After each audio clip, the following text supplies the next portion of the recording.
అసలు స్త్రీలు దేవాలయానికి ఎలా వెళ్ళాలో తెలుసా?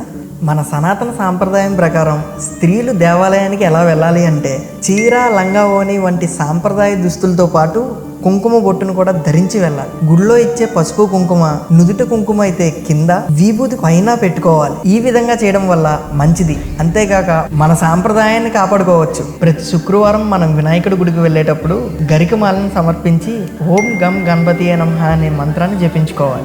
అదే శివాలయానికి వెళ్ళేటప్పుడు బిల్వపత్ర ఆకులను తీసుకుని వెళ్ళాలి. ఇలా చేయడం వల్ల మనకే బాధలున్నా ఆ శివయ్య తొలగించేస్తాడు. అదే మహావిష్ణువు ఆలయానికి వెళ్ళినప్పుడు తులసి మాలను తీసుకుని వెళ్ళాలి. దుర్గాదేవి ఆలయానికి వెళ్ళేటప్పుడు పసుపు, తెలుపు లేదా ఎరుపు పువ్వులను దుర్గామాతకి సమర్పించాలి. ఇలా మహిళలు చేయడం వల్ల మన సాంప్రదాయాన్ని కాపాడమే కాకుండా అష్టైశ్వర్యాలు కలిగి ఉంటారని చెప్పి దేవాలయ పండితులే చెప్తున్నారు. మహిళలు మన కట్టు బొట్టు సాంప్రదాయంతో పాటు మన ధర్మాన్ని కూడా ఆచరిస్తారని కోరుకుంటూ జై భవానీ, జై శ్రీరామ్.